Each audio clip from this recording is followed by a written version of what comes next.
Las mujeres que aman demasiado, de Robin Norwood. Capítulo 6. Los hombres que eligen a las mujeres que aman demasiado. Ella es la roca en la que me apoyo. Es el sol de mis días. Y, digan lo que digan de ella, Señor, ella me aceptó y me convirtió en todo lo que soy.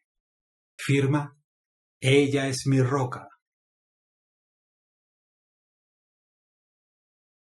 ¿Cómo funcionan las cosas para el hombre involucrado?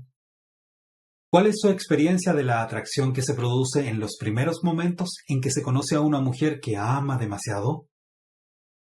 ¿Y qué sucede a sus sentimientos mientras la relación continúa, especialmente si él empieza a cambiar y se vuelve más sano o más enfermo? Algunos de los hombres cuyas entrevistas aparecen a continuación han ganado un grado inusitado de autoconocimiento, además de un considerable discernimiento de los patrones de sus relaciones con las mujeres que han sido sus parejas. Varios de estos hombres, que están recuperándose de distintas adicciones, tienen el beneficio de años de terapia en Alcohólicos Anónimos o en Drogadictos Anónimos, y por tanto, son capaces de identificar la atracción que ejercía sobre ellos la mujer coalcohólica, mientras ellos se hundían o ya estaban atrapados en la telaraña de la adicción. Otros, que no han tenido problemas de adicción, han participado en tipos más tradicionales de terapia, la cual los ayudó a entender mejor tanto sus relaciones como a ellos mismos. Si bien los detalles difieren de una historia a otra, siempre está presente la atracción de la mujer fuerte que, de alguna manera, promete compensar lo que falta en él o en su vida. Tom, 48 años, sobrio desde hace 12. Su padre murió de alcoholismo, al igual que un hermano mayor. Recuerdo la noche que conocí a Elaine. Fue en un baile en el club campestre. Los dos teníamos poco más de 20 años. Y ambos estábamos acompañados. La bebida ya era un problema para mí. A los 20 años, me habían arrestado por conducir en estado de ebriedad, y 2 años más tarde tuve un grave accidente automovilístico que ocurrió porque había bebido demasiado. Pero claro, yo no creía que el alcohol me estuviera haciendo daño, solo era un muchacho que sabía divertirse. Elaine estaba con un conocido mío, que nos presentó. Era muy atractiva y me alegré mucho cuando cambiamos de pareja para un baile. Naturalmente, aquella noche yo había estado bebiendo, entonces me sentía un poco audaz. Como quería impresionarla mientras bailábamos, probé unos pasos que eran bastante estrafalarios. Me esforzaba tanto por no parecer brusco que literalmente me llevé por delante a otra pareja y dejé a la mujer sin aliento. Me sentí realmente avergonzado, y no pude decir mucho, salvo mascullar una disculpa. Pero Elaine salvó la situación. Tomó a la mujer del brazo, se disculpó con ella y con su pareja y los acompañó a sus asientos. Se mostró tan dulce que quizás el marido se haya alegrado de que hubiera pasado todo esto. Luego volvió muy preocupada por mí también. Otra mujer podría haberse cagado de la risa, y otra haberse enfadado, y no habría vuelto a hablarme. Bueno, después de eso no pensaba dejar que se apartara de mí. Su padre y yo siempre nos llevamos de maravillas, hasta que él murió. Claro que él también era alcohólico. Y mi madre adoraba a Elaine. Siempre le decía que yo necesitaba a alguien como ella para que me cuidara. Durante mucho tiempo, Elaine siguió haciendo de pantalla para mí como aquella primera noche, cuando finalmente buscó ayuda para sí misma y dejó de facilitarme el hecho de seguir bebiendo. Le dije que ya no me amaba y me escapé con mi secretaria de 22 años. Después de eso comencé a decaer muy rápido. 6 meses más tarde asistí a mi primera reunión en la AA. y desde entonces no he vuelto a beber. Elaine y yo nos reconciliamos un año después de que dejé de beber. Fue muy duro, pero aún teníamos mucho amor. No somos las mismas personas que se casaron hace 20 años, pero ambos nos gustamos mutuamente y a nosotros mismos, más que entonces, y tratamos de ser sinceros el uno con el otro todos los días. La atracción de Tom hacia Elaine. Lo que ocurrió entre Tom y Elaine es típico de lo que sucede entre un alcohólico y una coalcohólica al conocerse. Él se mete en problemas y ella, en lugar de ofenderse, busca una manera de ayudarlo, de disimular las cosas y hacer que él y los demás se sientan cómodos. Proporciona una sensación de seguridad que para él es una atracción poderosa, puesto que su vida se está volviendo inmanejable. Cuando Elaine ingresó a las reuniones de familiares de alcohólicos y aprendió a dejar de ayudar a que Tom siguiera enfermo al encubrirlo, él hizo lo que hacen muchos adictos cuando sus parejas comienzan a recuperarse. Se desquitó en la forma más dramática que pudo y, dado que para cada hombre alcohólico hay muchas coalcohólicas que buscan a alguien que salvar, no tardó en encontrar una reemplazante. Otra mujer que estaba dispuesta a continuar la clase de rescate que ahora Elaine se rehusaba a darle. También se enfermó mucho más, hasta el punto en que sus alternativas se redujeron a dos: comenzar a recuperarse o morir. Solo entonces aceptó cambiar. En la actualidad la relación está intacta debido a la participación de ambos en los programas de Alcohólicos Anónimos para Tom y de Familiares para Elaine. Allí están aprendiendo, por primera vez en su vida, a relacionarse de manera sana y no manipulativa.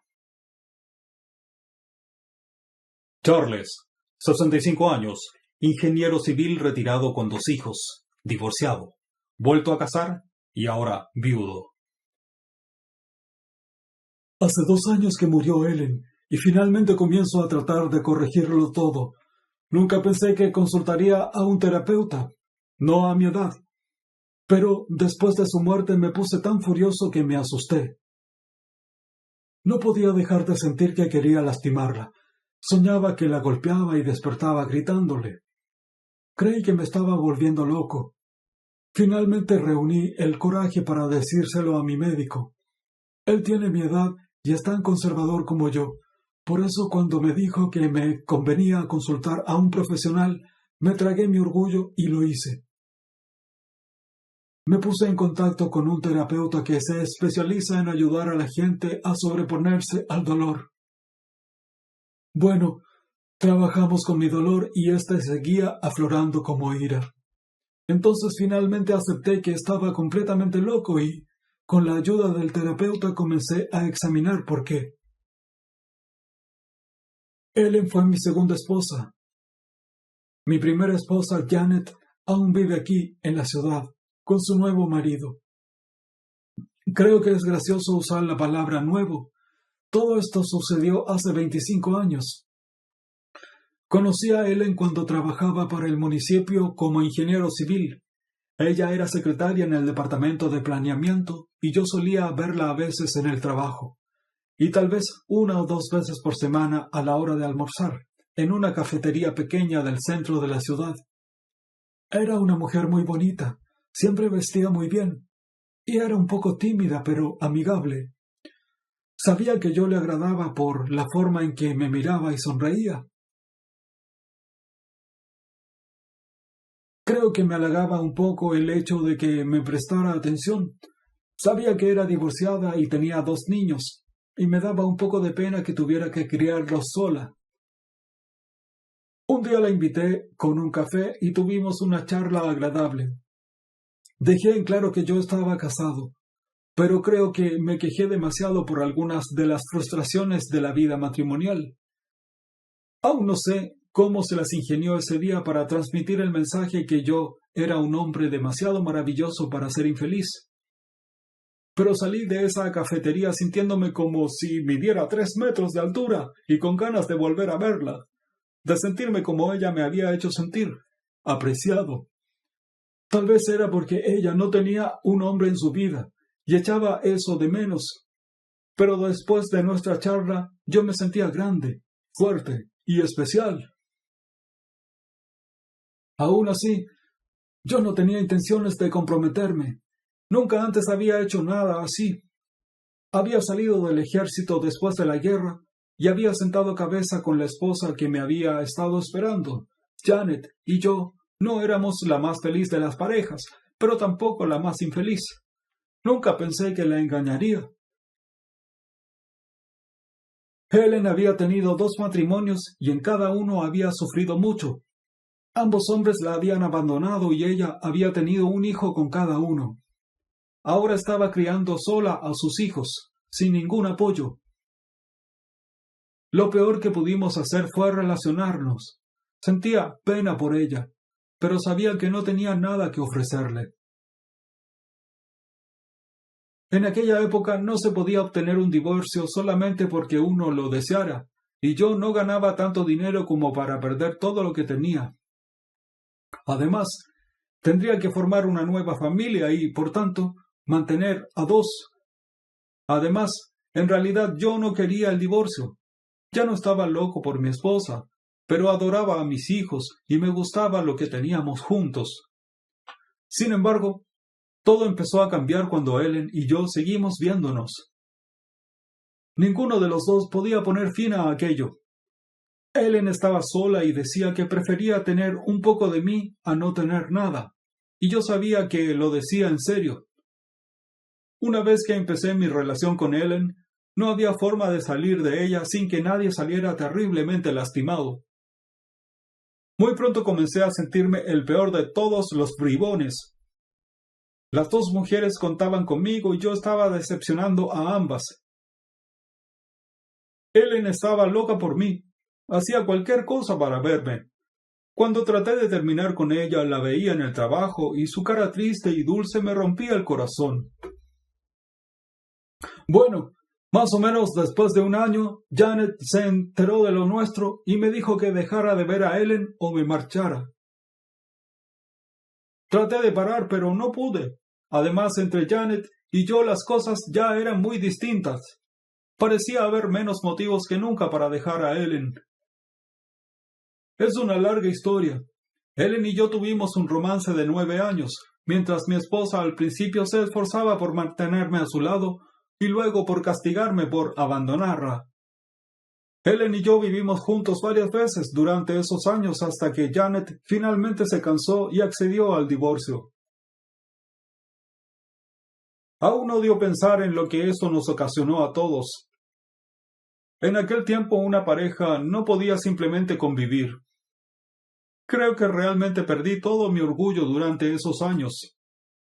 Sentía vergüenza por mí mismo, por mis hijos, por Ellen y sus hijos, incluso por Janet, que nunca había hecho nada para merecer todo eso. Finalmente, cuando Janet se cansó y nos divorciamos, Ellen y yo nos casamos. Pero en cuanto se inició el divorcio, hubo algo diferente entre nosotros. En todos esos años, Ellen había sido cariñosa y seductora, muy seductora. Claro que a mí me encantaba eso. Todo ese cariño era lo que me mantenía con ella a pesar del dolor de mis hijos, mi esposa, ella y sus hijos, todos nosotros. Ella me hacía sentir el hombre más deseable del mundo. Por supuesto, habíamos peleado antes de casarnos, porque la tensión era tremenda. Pero en nuestras peleas siempre terminábamos haciendo el amor, y yo me sentía más querido, necesitado y amado que nunca en mi vida. De alguna manera, lo que Ellen y yo teníamos juntos parecía tan especial, tan correcto, que el precio que pagábamos casi parecía valer la pena. Cuando finalmente pudimos estar juntos y mantener la frente alta, Ellen se enfrió. Seguía yendo a trabajar hermosa, pero en casa no se ocupaba de su aspecto. A mí no me importaba, pero me daba cuenta, y el sexo empezó a decaer. Ella ya no se interesaba. Traté de no presionarla, pero me resultaba frustrante. Cuando al fin me sentía menos culpable y más dispuesto a disfrutar realmente estar con ella, tanto en casa como afuera, ella se apartaba de mí. 2 años más tarde teníamos dormitorios separados, y nuestra relación siguió así, fría y distante, hasta su muerte. Nunca pensé en marcharme. Había pagado un precio muy alto por estar con ella. ¿Cómo podía marcharme? Al recordarlo me doy cuenta de que tal vez Ellen haya sufrido más que yo en todos esos años de nuestro romance. Ella nunca supo con certeza si yo abandonaría a Janet o a ella. Lloraba mucho y un par de veces amenazó con suicidarse. Odiaba ser la otra. Pero a pesar de los horribles que fueron esos años anteriores a nuestro matrimonio, en ellos nuestra relación fue más afectuosa, excitante y especial que nunca. Después de que nos casamos me sentí un fracaso total, porque por alguna razón, ahora que habíamos dejado atrás todos los problemas, no podía hacerla feliz. Con la terapia llegué a entender mucho sobre mí mismo, pero creo que también acepté ver algunas cosas sobre Ellen que antes no había querido enfrentar. Ella funcionaba mejor bajo toda la tensión, la presión y el sigilo de nuestra aventura que cuando las cosas llegaron a la normalidad. Por eso nuestro amor murió en cuanto terminó la aventura y comenzó el matrimonio. Cuando pude ver todo esto con sinceridad, comencé a recuperarme de la inmensa furia que había sentido contra ella desde su muerte. Estaba furioso porque el hecho de estar con ella me había costado mucho, mi matrimonio, en muchos sentidos el amor de mis hijos y el respeto de mis amigos. Creo que me sentía enfadado. La atracción de Charles hacia Helen. Hermosa e incitante cuando se conocieron. Helen pronto proporcionó a Charles la felicidad sexual, ciega devoción y un amor que lindaba con la reverencia. La fuerte atracción que experimentó Charles, a pesar de tener un matrimonio estable y bastante satisfactorio, casi no requiere explicación ni justificación. Desde el comienzo y durante todos esos años de su romance, Helen se dedicó de lleno a profundizar en el amor que Charles sentía por ella y hacer que la larga lucha de él por deshacerse de su matrimonio fuese soportable e incluso valedera. Lo que sí merece explicación es el repentino y visible desinterés de Helen por el hombre al cual había esperado y por quien había sufrido tanto tiempo una vez que él quedó en libertad de compartir una vida con ella. ¿Por qué lo amó tanto mientras estuvo casado y luego rápidamente se cansó de él cuando ya no lo estaba? Porque Helen solo quería lo que en realidad no podía tener. Para tolerar una interacción prolongada con un hombre, persona y sexualmente, necesitaba la garantía de la distancia y la inaccesibilidad que proporcionaba el matrimonio de Charles. Solo en esas condiciones podía entregarse a él. No podía soportar cómodamente una pareja verdadera que, libre de las demoledoras presiones del matrimonio de él, podía desarrollarse y profundizarse sobre una base distinta de su lucha mutua contra el mundo. Helen necesitaba la excitación, la tensión y el dolor emocional de amar a un hombre inaccesible a fin de poder relacionarse.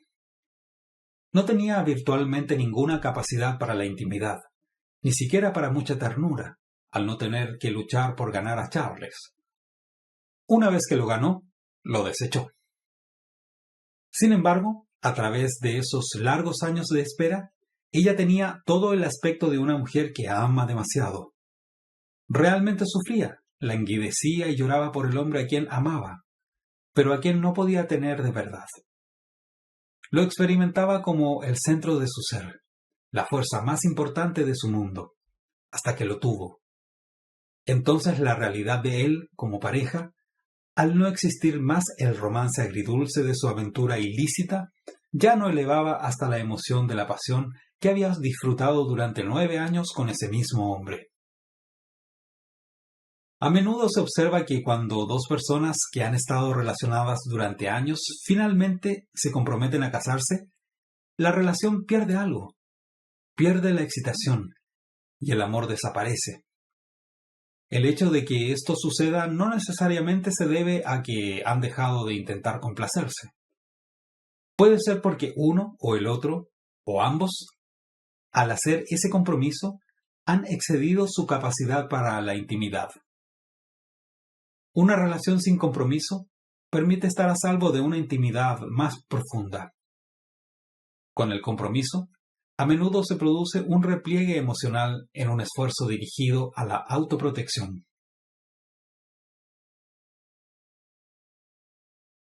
Eso es precisamente lo que ocurrió entre Ellen y Charles. Charles, por su parte, ignoró todas las señales de la falta de profundidad emocional de Ellen debido a que se sentía halagado por su atención. Lejos de ser una víctima pasiva de las maquinaciones y manipulaciones de Ellen, Charles no quería admitir esa parte de la personalidad de ella incompatible con la visión de sí mismo, una visión que ella había fomentado y que él quería creer, según la cual él era inmensamente adorable y sexualmente irresistible. Charles vivía en un mundo de fantasía, construido con sumo cuidado con Ellen durante muchos años, sin deseos de estropear la ilusión que su ego había llegado a adorar.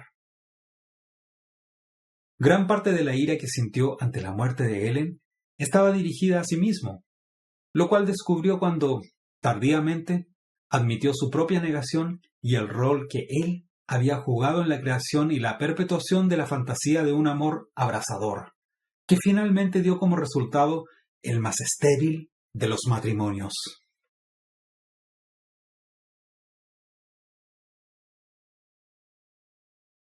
Russell, 32 años, asistente social, recibió un perdón del gobernador.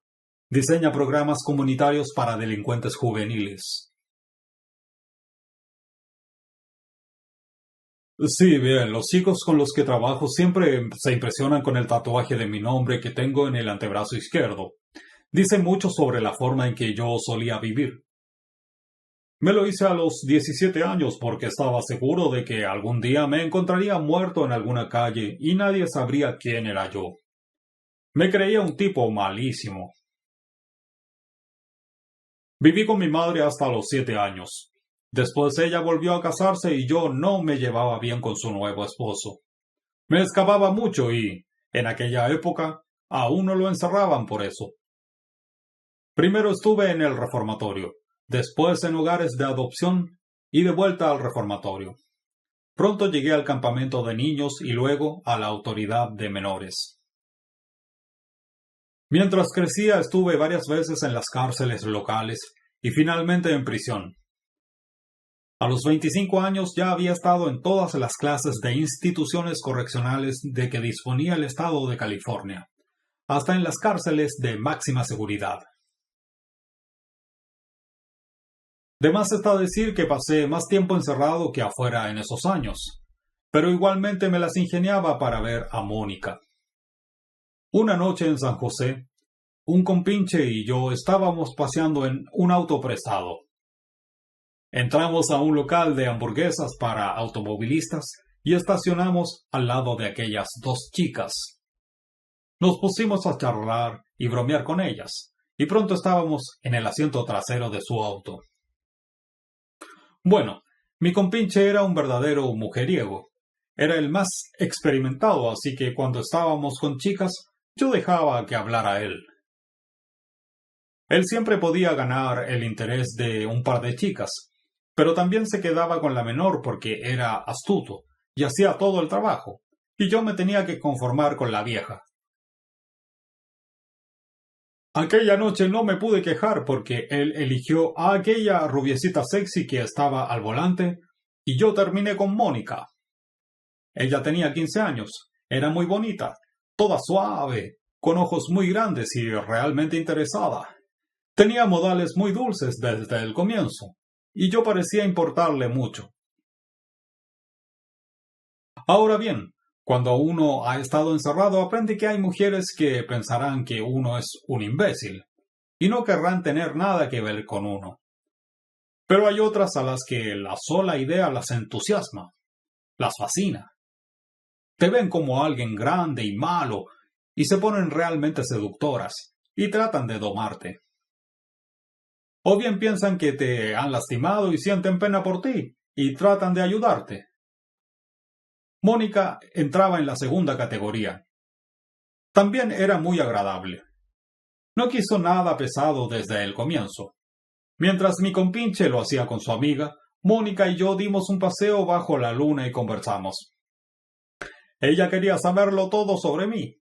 Mejoré bastante mi historia para no ahuyentarla, y le hablé de muchas cosas tristes, con lo mucho que me odiaba mi padrastro y algunos de los hogares de adopción de mala muerte donde había estado, donde me daban ropa usada y gastaban el dinero que era para mí en sus propios hijos.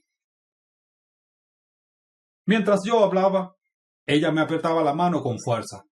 Me daba palmaditas e incluso sus grandes ojos castaños se llenaron de lágrimas. Bueno, cuando nos despedimos esa noche, yo ya estaba enamorado. Mi compinche quería contarme todos los detalles jugosos de lo que había hecho con la rubia, y yo ni siquiera quería escucharlo. Mónica me había dado su dirección y un número telefónico, y yo iba a llamarla al día siguiente. Pero cuando salíamos de la ciudad, nos detuvo la policía que buscaba el auto prestado. Yo solo podía pensar en Mónica. Estaba seguro de que eso era el fin, porque yo le había dicho que estaba tratando de enderezarme. Enderezarme para siempre.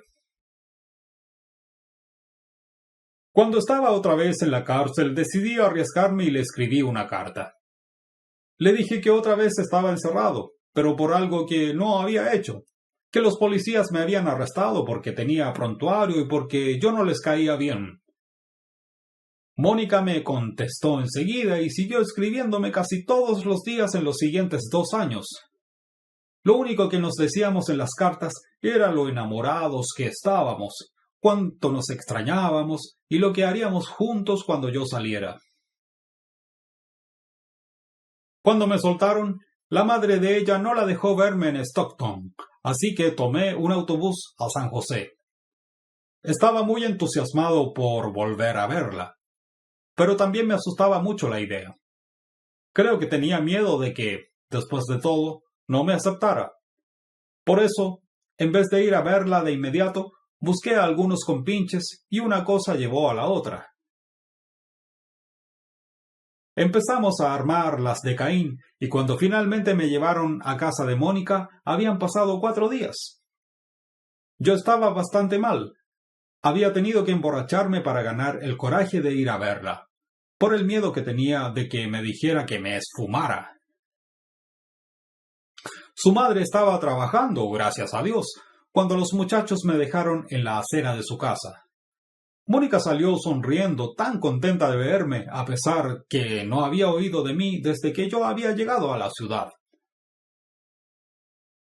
Recuerdo que aquel día tuvimos otra de nuestras grandes caminatas, en cuanto se me pasó un poco la borrachera. Yo no tenía dinero para llevarla a ninguna parte, y tampoco tenía auto, pero eso nunca pareció importarle. Durante mucho tiempo, Mónica me vio como alguien que no podía hacer ningún daño. Por varios años estuve en prisión varias veces, y aún así se casó conmigo, y me fue leal. Su padre había abandonado a la familia cuando ella era muy pequeña. Su madre había quedado muy resentida. Por eso yo no le caía bien a esa vieja. En realidad, fue por eso que Mónica y yo nos casamos. Una vez que me habían arrestado por falsificación de cheques, cuando salí bajo fianza, su madre no la dejó verme. Entonces huimos y nos casamos. Mónica tenía 18 años. Vivimos en un hotel hasta mi sentencia. Ella tenía un empleo como mesera, pero renunció para poder ir a la corte todos los días durante el juicio. Entonces, por supuesto, fui a prisión, y Mónica volvió con su madre. Peleaban tanto que Mónica se marchó y se mudó a la ciudad más cercana a la prisión, donde volvió a trabajar como mesera. Era una ciudad universitaria y yo siempre esperaba que ella volviera a estudiar. Realmente le gustaba eso y le iba muy bien. Pero ella decía que no quería, que solo quería esperarme. Nos escribíamos y ella venía a visitarme siempre que se lo permitían. Hablaba mucho sobre mí con el capellán de la cárcel y siempre le pedía que hablara conmigo y me ayudara, hasta que finalmente le pedí que no lo hiciera más. Yo odiaba hablar con ese viejo. No podía relacionarme. Aun cuando me visitaba, Mónica seguía escribiéndome y me enviaba montones de libros y artículos acerca del mejoramiento personal. Constantemente me decía que rezaba porque yo cambiara. Yo quería mantenerme fuera de la cárcel, pero había estado allí tanto tiempo que era lo único que sabía hacer. Bueno, finalmente algo pasó en mi interior y me metí en un programa que me ayudaría en el mundo exterior. Mientras estuve adentro, estudié, aprendí un oficio, terminé los estudios secundarios y comencé mi educación terciaria. Cuando salí, me las arreglé para no meterme en problemas y continué mi educación hasta graduarme en la asistencia social. Pero mientras tanto, perdí a mi esposa. Al principio, cuando luchábamos por salir adelante, nos llevábamos bien. Pero cuando las cosas comenzaron a ser más fáciles y empezamos a conseguir lo que siempre habíamos esperado, Mónica se puso más irascible de lo que la había visto en todos esos años y con todos esos problemas. Me abandonó justo cuando debería haber estado más feliz. Ni siquiera sé a dónde está ahora. Su madre no quiere decírmelo, vieja maldita. Y finalmente decidí que, si ella no quería estar conmigo, no era cuestión mía buscarla. A veces pienso que para Mónica era más fácil amar una idea de mí que amarme en persona. Estábamos tan enamorados cuando apenas nos veíamos, cuando todo lo que teníamos eran cartas, visitas y el sueño de lo que llegaríamos a tener un día. Cuando empecé a cumplir lo que habíamos soñado, nos separamos. Cuanto más entrábamos en la clase media, menos le gustaba a ella. Creo que ya no podía sentir pena por mí.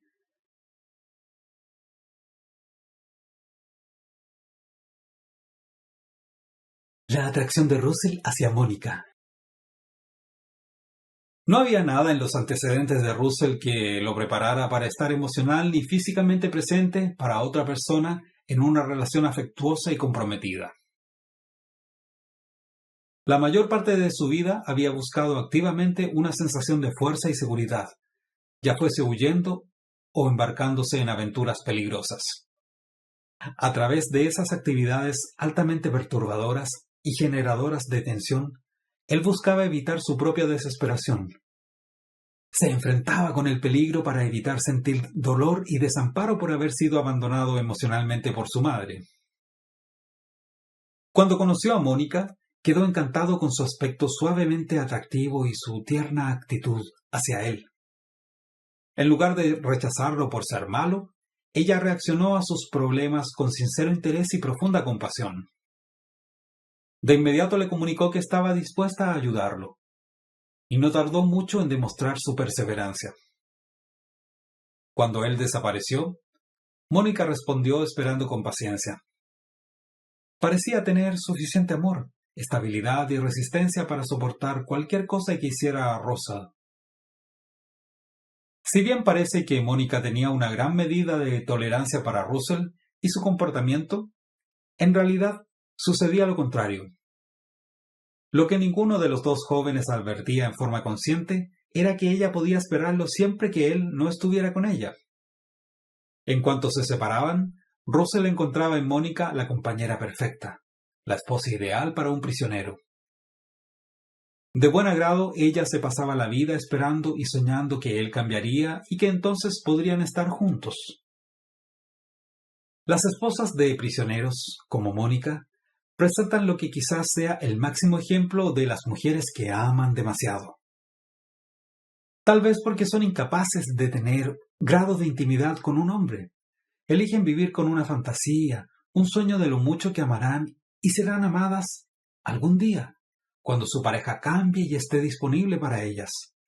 Pero solo pueden gozar de esa intimidad en la fantasía.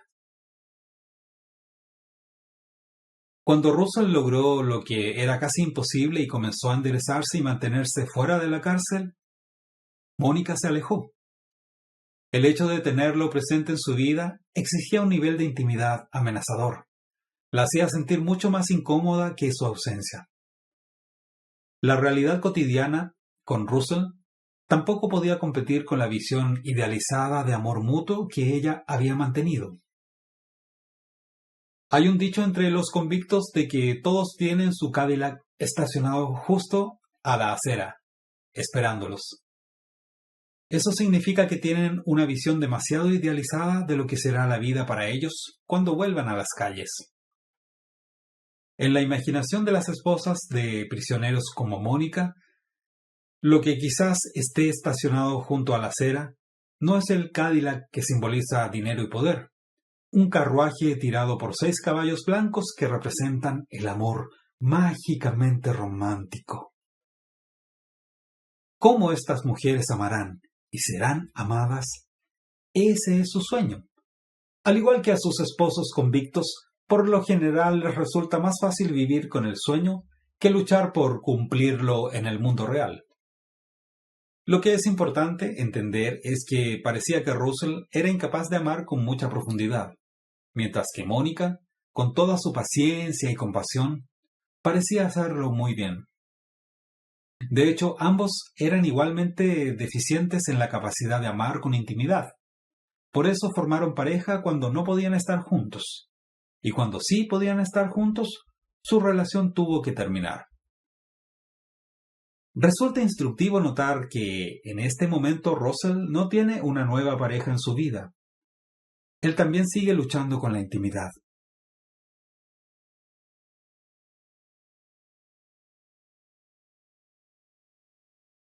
Tyler, 42 años, ejecutivo divorciado, sin hijos. Yo solía bromear cuando aún estábamos juntos y decir a la gente que la primera vez que vi a Nancy, mi corazón latía con tanta fuerza que no podía contener el aliento. Era verdad. Ella era enfermera y trabajaba para la firma en que estoy empleado, y yo estaba en su consultorio para un examen de rutina de mi sistema respiratorio. Por eso mi corazón latía así, y mi respiración estaba agitada. Me había enviado mi superior porque había engordado mucho y también porque había tenido unos dolores en el pecho. De hecho, estaba en pésimas condiciones. Mi esposa me había dejado 1 año y medio atrás por otro hombre. Y si bien en casos así los hombres van a los bares por las noches, yo me quedaba en casa, mirando televisión y comiendo. Siempre me había gustado comer. Mi esposa y yo jugábamos mucho tenis y creo que eso se encargaba de las calorías cuando estábamos juntos. Pero cuando ella se fue, jugar al tenis me deprimía. ¡Diablos! Todo me deprimía. Aquel día en el consultorio de Nancy supe que había aumentado 29,5 kilos en 18 meses. Nunca me había preocupado por pesarme, aunque había pasado por varias tallas de ropa. Simplemente no me importaba. Al principio Nancy se mostró muy profesional. Me dijo lo grave que era ese aumento de peso y lo que tendría que hacer para adelgazar. Pero yo me sentía como un viejo y en realidad no quería esforzarme por cambiar. Creo que simplemente sentía pena por mí mismo. Incluso mi ex, cuando me veía, me reprendía diciendo: ¿Cómo puedes abandonarte así? Yo tenía cierta esperanza de que ella volviera para salvarme, pero no lo hizo. Nancy me preguntó si algún acontecimiento había precipitado mi aumento de peso. Cuando le conté sobre el divorcio, ella dejó de ser tan profesional y me palmeó la mano con compasión. Recuerdo que me emocionó un poco que hiciera eso. Y que fue especial porque hacía mucho tiempo que yo no sentía mucho por nadie. Me aconsejó una dieta, me dio montones de folletos y me dijo que regresara cada 2 semanas para que ella pudiera ver cómo me iba. Yo no veía la hora de volver. Las 2 semanas pasaron y yo no había hecho la dieta ni había perdido nada de peso, pero sí había ganado la compasión de Nancy. En mi segunda consulta pasamos todo el tiempo hablando sobre la forma en que me había afectado el divorcio. Ella me escuchó y me instó a hacer lo que todos dicen que hay que hacer: asistir a clases, ingresar a un club de salud, hacer un viaje en grupo, desarrollar nuevos intereses. Yo accedí a todo. No hice nada y esperé otras 2 semanas para volver a verla. En esa tercera consulta la invité a salir. Yo sabía que estaba muy gordo y mi aspecto dejaba mucho que desear. Y en realidad no sé de dónde saqué el coraje, pero lo hice. Y ella aceptó. Cuando pasé a buscarla el sábado por la noche, ella tenía más folletos, junto con artículos sobre dietas, el corazón, ejercicios y el sufrimiento emocional. Hacía mucho tiempo que no me prestaban tanta atención. Comenzamos a salir y muy pronto tomamos nuestra relación con seriedad. Yo pensaba que Nancy haría desaparecer todo mi dolor. Ella lo intentó mucho, tengo que admitirlo. Incluso dejé mi apartamento y me mudé con ella. Se esforzaba por cocinar alimentos de bajo colesterol y controlaba todo lo que comía. Incluso me preparaba almuerzos para llevar al trabajo. Si bien yo no comía nada parecido a lo que había estado consumiendo todas esas noches, solo frente al televisor, tampoco bajaba de peso. Simplemente me mantenía igual, ni más gordo ni más delgado. En realidad, Nancy se esforzaba mucho más que yo por hacerme perder peso. Ambos actuábamos como si el proyecto fuera de ella, como si mi mejoría fuera su responsabilidad.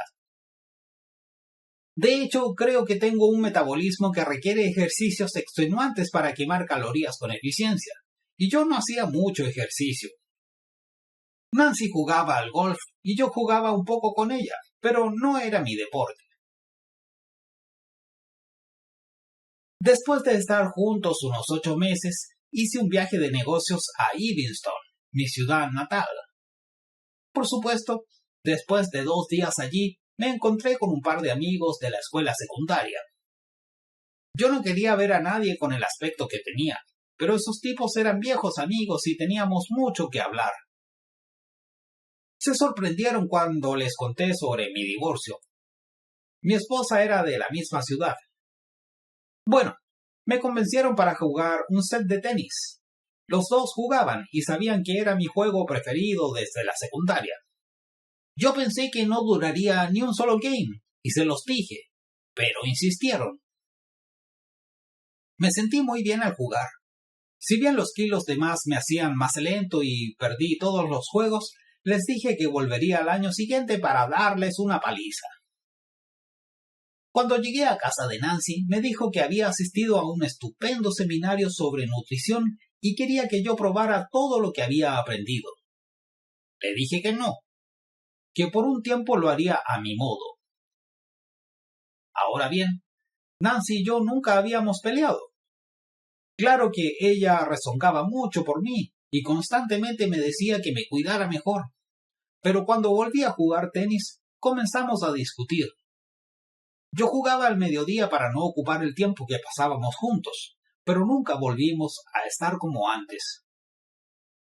Nancy es una muchacha atractiva, unos 8 años menor que yo, y una vez que empecé a estar más en forma, pensé que nos llevaríamos mejor que nunca, porque ella estaría orgullosa de mí. Dios sabe que me sentía mejor conmigo mismo, pero las cosas no funcionaron así. Ella se quejaba de que yo ya no era el mismo, y finalmente me pidió que me mudara. Para entonces, yo pesaba solo 3 kilos más que antes del divorcio. Realmente me costó mucho dejarla. Tenía la esperanza de que a la larga nos casaríamos. Pero cuando adelgacé, ella estaba en lo cierto. Las cosas ya no eran iguales entre nosotros. La atracción de Tyler hacia Nancy. Tyler era un hombre con necesidades de dependencia bastante pronunciadas, que se vieron exacerbadas por la crisis del divorcio. Su deterioro casi deliberado, calculado para despertar la compasión y la solicitud de su esposa, fracasó con ella, pero atrajo a una mujer que amaba demasiado y que hizo que el bienestar de otro fuera su propósito en la vida. El desamparo y el dolor de Tyler y el ansia de ayudar de Nancy fueron la base de su atracción mutua. Tyler aún estaba dolido por el rechazo de su esposa y sufría profundamente por haberla perdido, y por el fin de su matrimonio. En ese estado de desdicha, que es común a todos quienes atraviesan la angustia de la separación, no lo atrajo tanto Nancy como persona, sino más bien su rol de enfermera y curadora, y el fin del sufrimiento que ella parecía ofrecerle. Así como él había utilizado grandes cantidades de comida para llenar su vacío y sofocar su sentimiento de pérdida, ahora utilizaba la solicitud de Nancy para obtener una sensación de seguridad emocional y reforzamiento de su dañada autoestima. Pero la necesidad que Tyler sentía por la atención total de Nancy fue temporaria, una fase pasajera en su proceso de curación. A medida que el tiempo obró su magia, reemplazando la obsesión consigo mismo y la autocompasión por una seguridad más saludable, la sobreprotección de Nancy, que una vez le había resultado reconfortante, ahora lo hastiaba. A diferencia de la exagerada dependencia temporaria de Tyler, la necesidad que sentía Nancy de que la necesitaran no era una frase pasajera, sino más bien un rasgo central de su personalidad y casi su único marco de relación con respecto a los demás. Era enfermera, tanto en el trabajo como en su casa.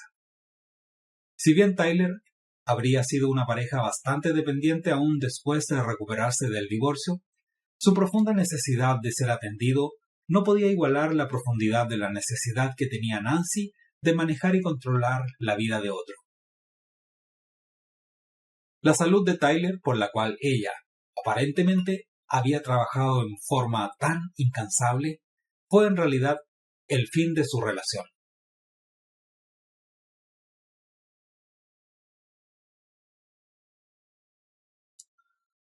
Bart, 36 años, alcohólico desde los 14, sobrio por 2 años. Cuando conocí a Rita, hacía aproximadamente 1 año que me había divorciado y que hacía vida de soltero. Era una muchacha de piernas largas, ojos oscuros y aspecto de hippie, y al principio pasamos mucho tiempo juntos, drogándonos. Yo todavía tenía mucho dinero y realmente la pasamos estupendo durante un tiempo. Pero Rita nunca fue realmente hippie. Era demasiado responsable para dejarse ir demasiado. Podía fumar un poco de hierba conmigo, pero de alguna manera sus antecedentes bostonianos nunca desaparecían del todo. Incluso su apartamento estaba ordenado todo el tiempo. Yo tenía la sensación de estar a salvo con ella, como si ella no fuera a dejarme caer mucho. La primera noche que salimos, tuvimos una cena estupenda y luego volvimos a su apartamento. Yo me emborraché mucho y creo que perdí el sentido. Bueno, desperté en el sofá, cubierto con una manta bonita y suave, y tenía la cabeza apoyada sobre una almohada perfumada, y me sentí como si hubiese llegado a casa, a un puerto seguro. ¿Me entiende? Rita sabía todo acerca del cuidado de alcohólicos. Su padre, que era bancario, había muerto de esa enfermedad. Bueno, unas semanas después de eso me mudé con ella, y en los 2 años siguientes me porté como un brillante comerciante mientras pude, hasta que perdí todo. Ella había dejado de drogarse después de que estuvimos juntos unos 6 meses. Creo que consideró que era mejor que ella se mantuviera en el control de las cosas, ya que yo no lo estaba en absoluto. En medio de todo esto nos casamos. Entonces me asusté de verdad. Ahora tenía otra responsabilidad, y nunca me había ido muy bien con las responsabilidades. Además, en el momento en que nos casamos, yo estaba perdiendo todo económicamente. En mi estado, ya no podía mantener las cosas bajo control, pues bebía todo el día. Rita no sabía que estaba tan mal, porque yo le decía por la mañana que iba a una reunión de negocios y en cambio salía en mi Mercedes y estacionaba junto a la playa para beber. Finalmente, cuando llegué a la quiebra y debía dinero a todo el mundo, no supe qué mierda hacer. Salí en un largo viaje, con la intención de matarme en el auto y hacer que pareciera un accidente. Pero ella me siguió. Me encontró en un hotelucho y me llevó a casa. Ya no tenía dinero, pero ella me llevó a un hospital para el tratamiento del alcoholismo. Es gracioso, pero yo no se lo agradecí. Durante aproximadamente el primer año de sobriedad, estuve furioso, confundido, muy asustado y totalmente apartado de ella en lo sexual. Aún no sé si podremos solucionarlo, pero las cosas están mejorando un poco con el tiempo. La atracción de Bart hacia Rita. Cuando, en su primera cita, Bart se emborrachó y perdió el sentido, Rita, al asegurarse de que no sufriera, parecía prometerle un respiro en su carrera hacia la autodestrucción. Durante un tiempo parecía que ella podría protegerlo de los estragos de su adicción, que sería capaz de salvarlo con sutileza y dulzura. Aquella actitud aparentemente protectora, en realidad, sirvió para prolongar el tiempo en que su pareja podría practicar su adicción sin sentir las consecuencias. Al protegerlo y reconfortarlo, lo ayudó a permanecer enfermo más tiempo. Un adicto que practica su enfermedad no está buscando a nadie que lo ayude a recuperarse. Busca a alguien con quien pueda seguir enfermo, pero a salvo. Rita fue perfecta durante un tiempo, hasta que Bart enfermó tanto que ni siquiera ella pudo deshacer lo que él se estaba haciendo. Cuando lo siguió y lo llevó al programa hospitalario para alcohólicos, Bart comenzó a dejar el alcohol y a recuperarse. Sin embargo, Rita se había interpuesto entre él y su droga. Ya no cumplía su rol habitual de consolarlo y hacer que todo estuviera bien. Y él se resintió por esa aparente traición y también porque ella parecía tan fuerte cuando él se sentía tan débil e indefenso.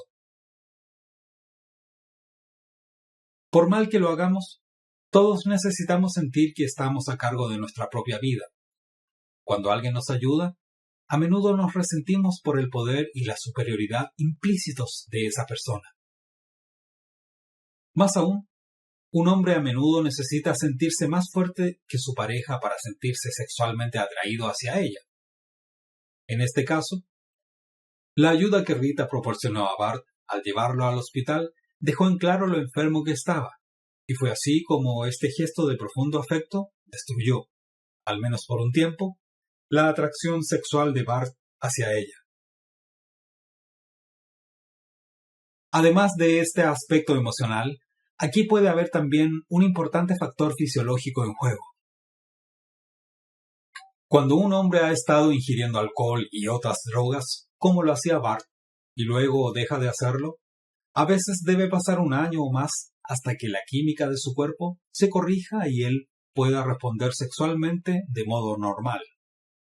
Durante este periodo de adaptación física, es probable que la pareja del enfermo sufra dificultad para entender y aceptar la falta de interés de él y su incapacidad de funcionar sexualmente. Lo contrario también puede darse.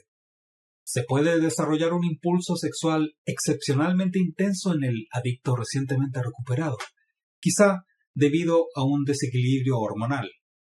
O bien, la razón puede ser psicológica. Como dijera un joven que se había abstenido del alcohol y de otras drogas durante unas semanas, ahora el sexo es la única manera de excitarme. Por tanto, el sexo puede servir como sustituto de una droga para aliviar la ansiedad que es típica en los comienzos de la sobriedad. La recuperación de la adicción y coadicción es un proceso extremadamente complejo y delicado para una pareja. Bart y Rita podrían sobrevivir a esta transición aunque originalmente se unieron porque sus respectivas enfermedades de alcoholismo y coalcoholismo los atrajeron el uno al otro. Pero para sobrevivir como pareja en ausencia de una adicción activa, pueden recorrer caminos separados por algún tiempo y concentrarse cada uno en su propia recuperación. Cada uno debe mirar hacia adentro y abrazar el yo que tanto se esforzaron por evitar, amándose y bailando el uno con el otro. Greg, 38 años, limpio y sobrio durante 14 años en Drogadictos Anónimos. Ahora es casado y con 2 hijos. Trabaja como asesor de jóvenes drogadictos. Nos conocimos un día en el parque. Ella estaba leyendo un periódico subterráneo y yo simplemente daba un paseo. Era un sábado de verano, alrededor del mediodía. Hacía mucho calor y todo estaba en calma. Yo tenía 22 años y había dejado la universidad en el primer año. Pero seguía diciendo que iba a regresar. Lo hacía para que mis padres siguieran enviándome dinero. Ellos no podían desprenderse de su sueño de que yo terminara los estudios e iniciara una profesión. Por eso me mantuvieron durante mucho tiempo. Mamón. Alana era bastante gorda. Tendría unos 20 kilos de más, lo cual significaba que no era una amenaza para mí. Como no era perfecta, no me importaría que me rechazara. Inicié una conversación con ella sobre lo que estaba leyendo, y fue fácil desde el comienzo. Ella reía mucho, y eso me hacía sentir que yo era un tipo encantador. Me habló de Mississippi y de Alabama, y de marchas con Martin Luther King, y de cómo había sido eso, trabajando con toda esa gente para cambiar las cosas. Yo nunca me había comprometido con nada que no fuera pasarlo bien. Mi lema era pasarlo bien y seguir adelante, y me resultaba mucho más fácil pasarlo bien que seguir adelante. Alana era muy intensa. Dijo que le encantaba estar de vuelta en California, pero que a veces sentía que no tenía derecho a estar tan cómoda cuando otras personas estaban sufriendo.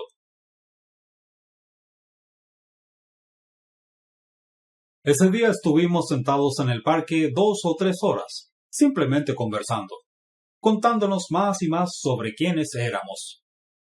Después de un rato volvimos a la casa que yo compartía, para drogarnos. Pero cuando llegamos ella tenía hambre. Se puso a comer y a limpiar la cocina, mientras yo me drogaba en la sala. Había música y recuerdo que ella salió con un frasco de manteca de maní, galletas y un cuchillo, y se sentó muy cerca de mí. No dejábamos de reír. Creo que en ese momento ambos nos dejamos ver como adictos, con más claridad que nunca después de ese día. Entonces no había excusas, solo conductas, y ambos estábamos haciendo exactamente lo que queríamos, y además habíamos encontrado a alguien que no nos reprendería por ello. Sin decir una palabra, sabíamos que estaríamos bien juntos. Después de eso tuvimos muchos buenos momentos, pero no creo que haya habido otro momento en que todo fuera tan fácil, en que ambos estuviéramos tan libres de defensas. Los adictos son gente bastante defensiva. Recuerdo que solíamos pelear mucho sobre si yo podía hacerle el amor sin estar drogado. Ella estaba segura de que era repulsiva por su gordura. Cuando yo me drogaba antes de hacer el amor, ella pensaba que tenía que hacerlo para poder soportarla. En realidad, tenía que drogarme para hacer el amor con cualquiera. Los dos teníamos una autoestima bastante escasa. Me resultaba fácil esconderme detrás de su adicción, porque su figura demostraba que había un problema. Mi falta de motivación y el hecho de que mi vida no iba a ningún lugar eran menos obvios que aquellos 20 kilos que ella arrastraba consigo. Entonces estábamos allí, peleando por si yo podía realmente amarla a pesar de su figura. Me hacía decir que lo que importaba era quién era ella por adentro, no su aspecto, y entonces quedábamos en paz por un tiempo.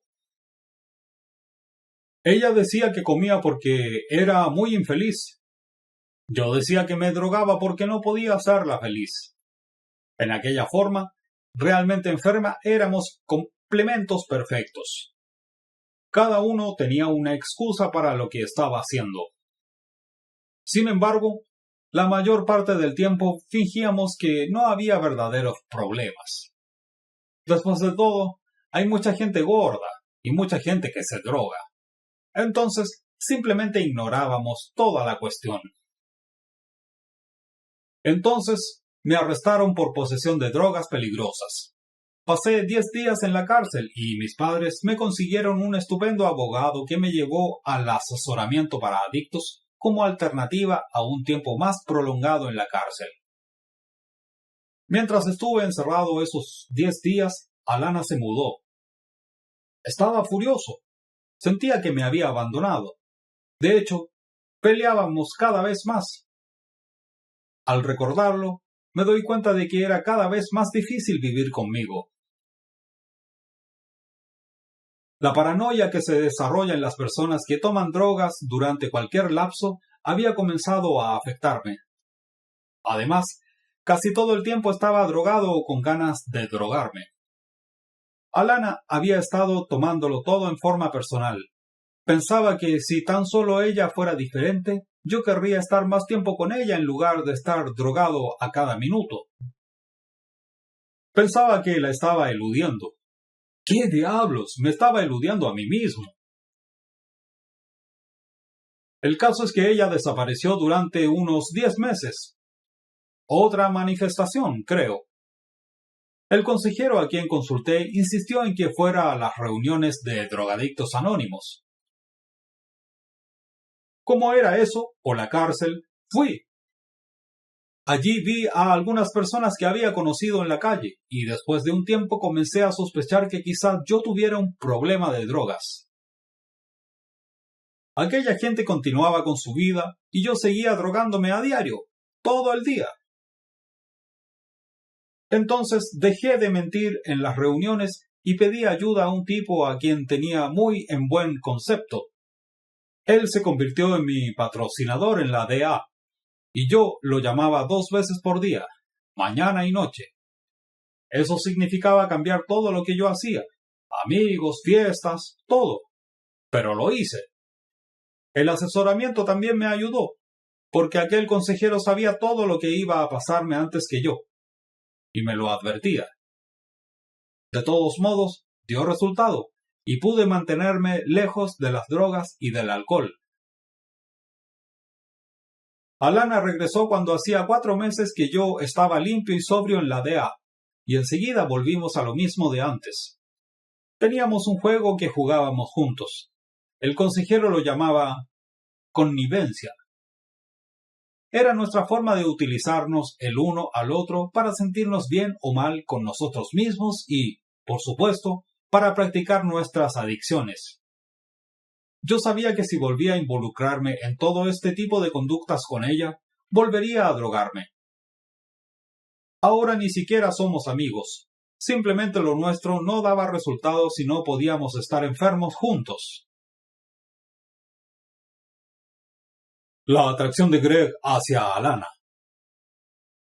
Greg y Alana compartieron un vínculo poderoso desde el comienzo. Cada uno de ellos tenía una adicción que gobernaba su vida, y desde el día en que se conocieron se concentraron en la adicción del otro para disminuir, en comparación, la importancia y el poder de la propia. Luego, a lo largo de su relación en forma sutil o no tan sutil, intercambiaron el permiso de permanecer enfermos, aún mientras desaprobaban la condición del otro. Este es un patrón sumamente común en las parejas adictivas, sean adictos a la misma sustancia o no. Utilizan la conducta y los problemas mutuos para evitar enfrentar la seriedad de su propio deterioro. Y cuanto mayor es ese deterioro, más necesitan a esa pareja para obtener una distracción, para estar más enfermos, más obsesionados y menos en control. Junto con esta dinámica, Alana daba a Greg la impresión de ser compasiva, de estar dispuesta a sufrir por algo en lo que creía.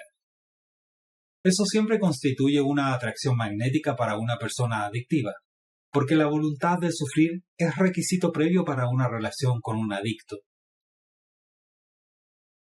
Garantiza que el adicto no será abandonado cuando las cosas, inevitablemente, comiencen a empeorar. Después de largos meses de amargas peleas, fue solamente cuando Greg estuvo ausente, cumpliendo su sentencia en la cárcel, que Alana encontró fuerzas para dejarlo, aún en forma temporaria. Inevitablemente regresó, lista para volver a empezar donde habían quedado como dos adictos practicantes. Greg y Alana solo sabían estar enfermos juntos. Con la adicción de Alana aún fuera de control, ella solo podía sentirse fuerte y sana si Greg se mantenía drogado, tal como él podía sentir que su uso de las drogas estaba bajo control en comparación con los festines y el exceso de peso de Alana. La recuperación de Greg hizo que la falta de recuperación de Alana fuera demasiado obvia para que pudieran sentirse cómodos. Ella habría tenido que sabotear la sobriedad de Greg para que volvieran a un statu quo viable.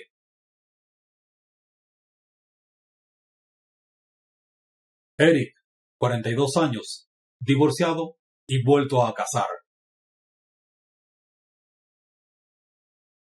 Hacía 1 año y medio que estaba divorciado cuando conocí a Sue. Un instructor de la universidad donde trabajo como entrenador de fútbol me había convencido de que asistiera a una fiesta que daba para inaugurar su nueva casa. Así que allí estaba yo, un domingo por la tarde, sentado solo en el puto dormitorio principal, mirando un partido mientras todos los demás estaban en la sala disfrutando de la fiesta. Sue entró a dejar su abrigo y nos saludamos. Salió, y ni en media hora después volvió para ver si yo seguía allí. Bromeó un poco acerca de que yo estaba escondido allí, solo con el televisor. Y durante los avisos comerciales conversamos un poco. Bueno, volvió a irse y regresó con un plato de todo lo bueno que estaban sirviendo en la fiesta. Entonces la miré realmente por primera vez y noté lo bonita que era. Cuando terminó el partido me reuní con los demás, pero ella ya se había marchado. Averigüé que trabajaba parte del tiempo como instructora en el departamento de inglés. Entonces el lunes pasé por su oficina y le pedí que me permitiera retribuirle la comida que me había llevado. Aceptó con la condición de que fuéramos a algún sitio donde no hubiera televisión. Y ambos reímos. Pero en realidad no era una broma. No sería exagerado decir que cuando conocí a Sue, el deporte era mi vida entera. Eso es lo que tienen los deportes. Si uno quiere, puede dedicarles toda su atención y no tener más tiempo para otra cosa. Yo corría todos los días. Me entrenaba para las maratones, entrenaba a mis jugadores y viajaba con ellos a los partidos. Seguía los deportes en televisión. Me ejercitaba. Pero también me sentía solo, y Sue era muy atractiva. Desde el comienzo me prestó mucha atención cuando yo la necesitaba, y no interfirió con lo que yo quería o necesitaba hacer. Ella tenía un hijo, Tim, de 6 años, que me caía bien. Su ex esposo vivía en otro estado y rara vez veía al niño, de modo que fue fácil hacerme amigo de Tim. Yo notaba que Tim quería tener un hombre en casa. Sue y yo nos casamos 1 año después de conocernos, pero pronto las cosas comenzaron a andar mal.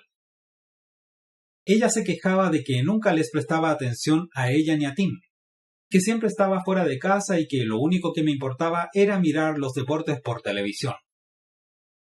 Yo me quejaba de que lo único que ella hacía era fastidiarme y que desde el día en que me conoció sabía cómo era yo. Si no le gustaba, ¿qué mierda estaba haciendo allí? Gran parte del tiempo estaba enojado con Sue, pero por alguna razón no podía enojarme también con Tim. Y sabía que la forma en que ella y yo peleábamos lo lastimaba. Si bien en aquel tiempo yo nunca lo admitía, Sue estaba en lo cierto. Estaba eludiéndolos, a ella y a Tim. Los deportes me daban algo que hacer, algo de qué hablar y en qué pensar, y eran un tema inofensivo y cómodo. Yo había crecido en una familia donde el único tema que se podía tratar con mi padre era el deporte. Era la única forma de obtener su atención. Eso era casi lo único que yo sabía acerca de ser hombre. Bien, Sue y yo estábamos casi a punto de separarnos. Peleábamos mucho. Cuanto más me impresionaba ella, más la eludía y me refugiaba en mis carreras, en los juegos de pelota o en lo que fuese. Un domingo por la tarde estaba mirando un partido muy importante cuando sonó el teléfono. Sue había salido con Tim, y recuerdo lo molesto que me sentí por la interrupción, por tener que levantarme y dejar el televisor. La llamada era de mi hermano, para decirme que mi padre había sufrido un ataque cardíaco y que había muerto. Fui al funeral sin Sue. Estábamos peleando tanto que quise ir solo, y me alegro de que así fuera. Regresar allí me cambió la vida. Allí estaba yo, en el funeral de mi padre, sin haber podido jamás hablar con él y al borde de mi segundo divorcio porque tampoco sabía relacionarme con mi esposa. Sentí que estaba perdiendo mucho y no podía entender por qué mierda todo eso me estaba pasando a mí. Yo era un buen tipo, trabajaba mucho y nunca hacía daño a nadie. Sentí pena por mí y me sentí totalmente solo. Volví del funeral con mi hermano menor. Él no podía dejar de llorar. No dejaba de hablar de lo tarde que era ya, de que nunca estaría cerca de nuestro padre. Después, en la casa, todos hablaban de papá, como siempre después de un funeral, y hacían bromas sobre él y los deportes, cuánto le habían gustado y cómo siempre los miraba. Mi cuñado, tratando de ser gracioso, dijo: ¿Saben? Es la primera vez que vengo a esta casa y el televisor no está encendido, ni él mirando un juego. Miré a mi hermano y se puso a llorar otra vez, no con tristeza, sino con amargura. De pronto vi lo que mi padre había hecho toda su vida y lo que yo también estaba haciendo, igual que él. Yo no dejaba que nadie se acercara a mí, que me conociera, que hablara conmigo. El televisor era mi armadura. Seguí a mi hermano afuera y fuimos juntos en el automóvil hasta el lago. Estuvimos sentados allí mucho tiempo. Mientras lo escuchaba hablar de todo el tiempo que había estado esperando que papá le prestara atención, empecé a verme de verdad por primera vez y me di cuenta de lo mucho que había llegado a parecerme a mi padre. Pensé en mi hijastro, Tim, que siempre estaba esperando como un cachorrito triste un poco de mi tiempo y mi atención, y en cómo yo me había mantenido demasiado ocupado para él y su madre.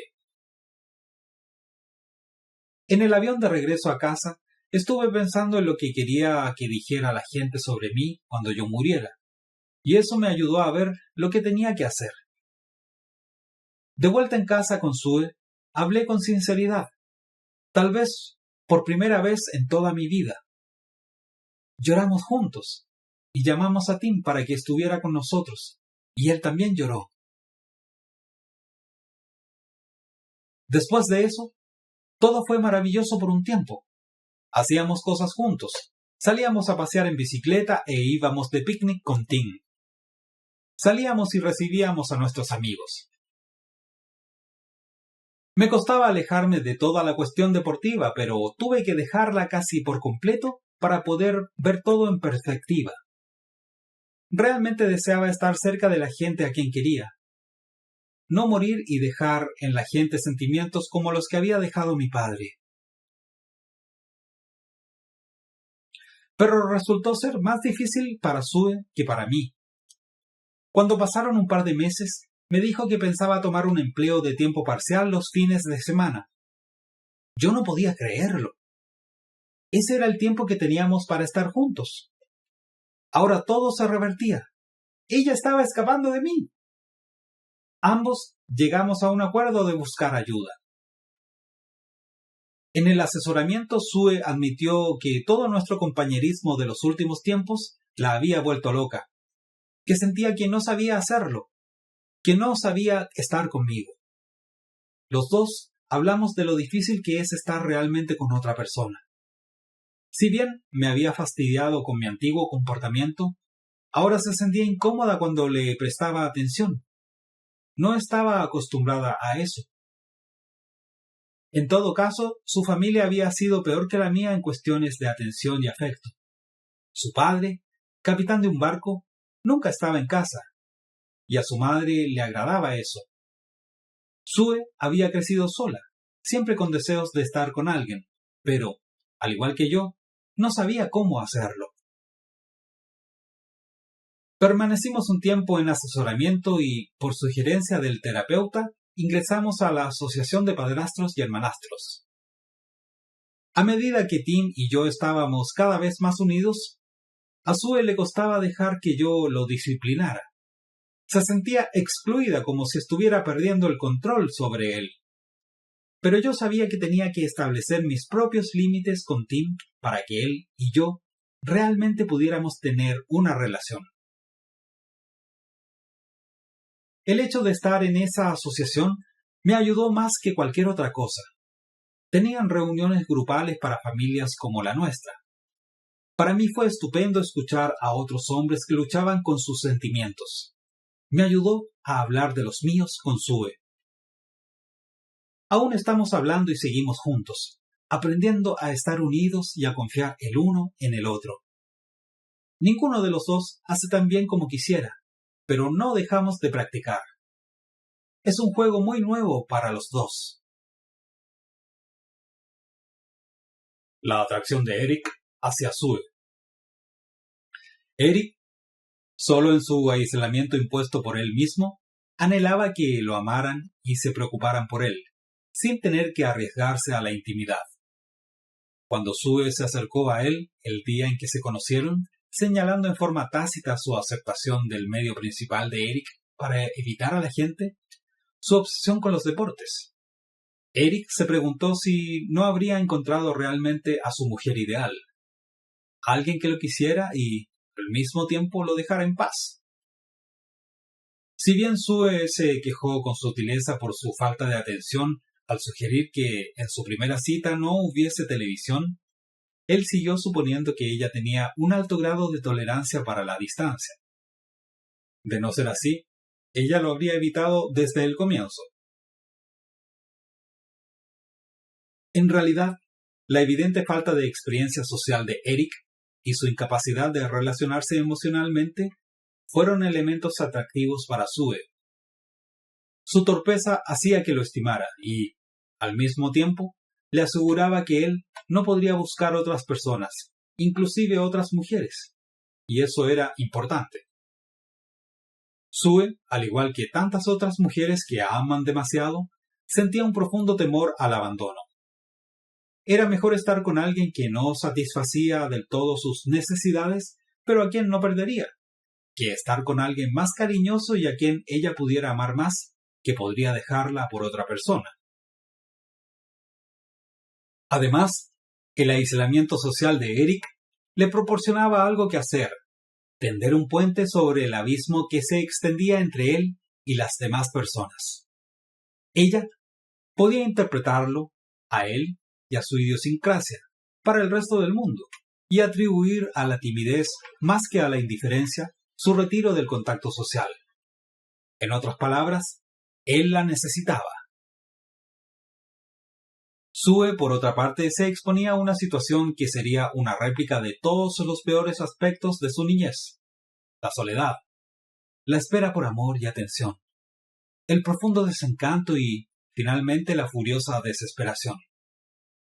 Al tratar de obligar a Eric a cambiar, su conducta no hizo más que confirmar los temores que sentía Eric de las relaciones e hizo que él se apartara más aún. Pero Eric cambió en forma drástica debido a una serie de acontecimientos profundamente conmovedores en su vida. Se volvió dispuesto a enfrentar a su dragón, el miedo a la intimidad, a fin de evitar convertirse en otra versión de su padre frío e intratable. El hecho de que se identificara tanto con el pequeño y solitario Tim fue un factor importante en su compromiso de cambiar. Pero ese cambio en él impuso un cambio en cada miembro de la familia. Sue, catapultada de ser ignorada y evitada a ser buscada y cortejada, se vio obligada a enfrentar su propia incomodidad con el hecho real de recibir la atención afectuosa que anhelaba. Para Sue y Eric había sido fácil detenerse en ese punto, con la situación invertida y el perseguidor perseguido. Quien antes evitaba, ahora era evitado. Simplemente podrían haber intercambiado sus roles, manteniendo sus distancias y su nivel de comodidad, pero tuvieron el coraje de mirar en mayor profundidad y luego de intentar, con la ayuda de la terapia y el apoyo de un grupo comprensivo y empático, a arriesgarse a unirse realmente como pareja y con Tim, como una verdadera familia. No hay forma de exagerar la importancia de los encuentros iniciales para todos nosotros. Como terapeuta, el impacto que me produce un nuevo paciente me proporciona parte de la información más importante que recibiré de esa persona. A través de lo que se dice y de lo que queda sin decirse, y de todo lo que revela el aspecto físico, postura, aseo, expresión facial, modales y gestos, tono de voz, contacto visual o su falta, actitud y estilo. Recibo una abundancia de información sobre la forma en que ese paciente opera en el mundo, en particular bajo tensión. Todo contribuye a obtener una impresión fuerte e innegablemente subjetiva que me proporciona una sensación intuitiva de cómo será trabajar con esa persona en relación terapéutica. Mientras que yo, como terapeuta, trato de evaluar en forma muy consciente el enfoque de vida de mi paciente, cuando se conocen dos personas se produce un proceso muy similar, aunque menos deliberado y consciente.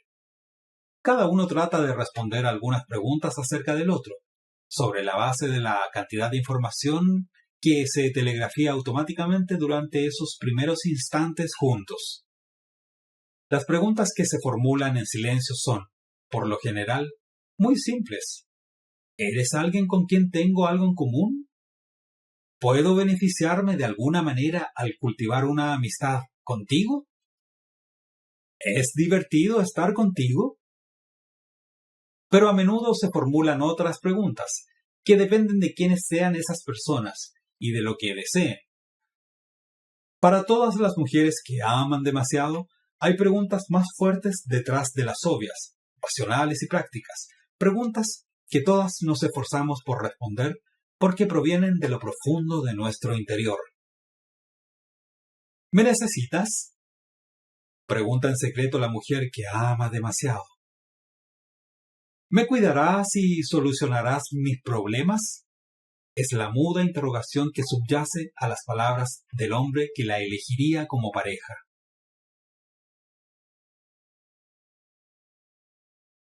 Fin del capítulo.